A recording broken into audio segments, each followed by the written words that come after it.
I went to state school.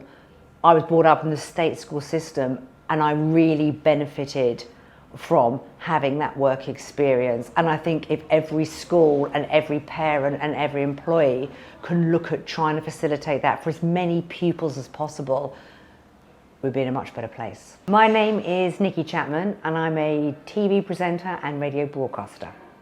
For my work experience, I spent a week at Marks and Spencer's, and have to say, it was brilliant, really opened my eyes. One of the things that Marks and Spencer's asked me to do was count loaves of bread. Yes, you heard that correctly. I had to go every hour and work out how many split loaves, white bloomers had been sold and at what time, so it could all be collated into a computer and they could work out when things were sold and when they weren't. I didn't have much confidence when I was 16, which is weird, the fact that I work in television and on the radio, but I can remember the day that I got accepted for that work experience at Marks and Spencer's, and I was relieved, excited, and so nervous as well.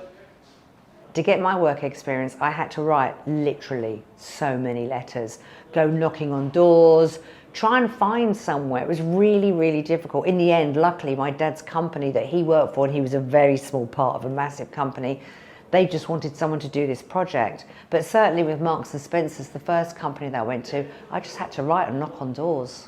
At 16, I really didn't have a clue what I wanted to do. People like me didn't go to university. That was absolutely out. So I thought, well, I'm not going to get a great job at 16. I'm going to go back into further education for a few more years. But it was sort of that no man's land. Where do I go? What do I want to do? What jobs are available? Clueless, absolutely clueless.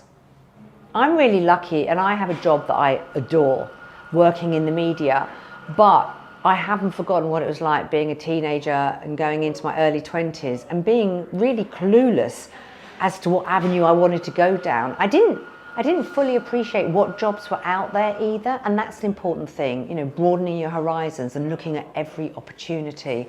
I was very lucky, but I also tried to search out those jobs as well.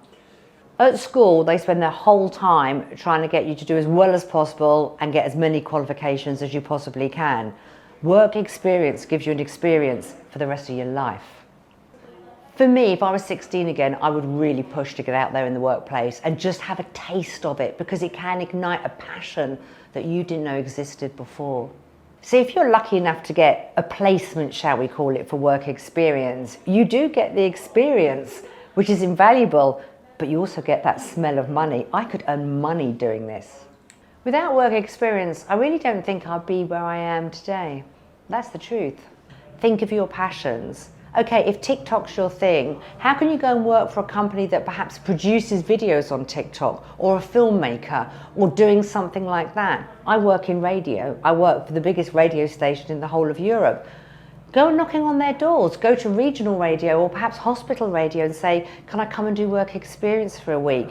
Don't be that person that sits there and I'm gonna do it, and do it today.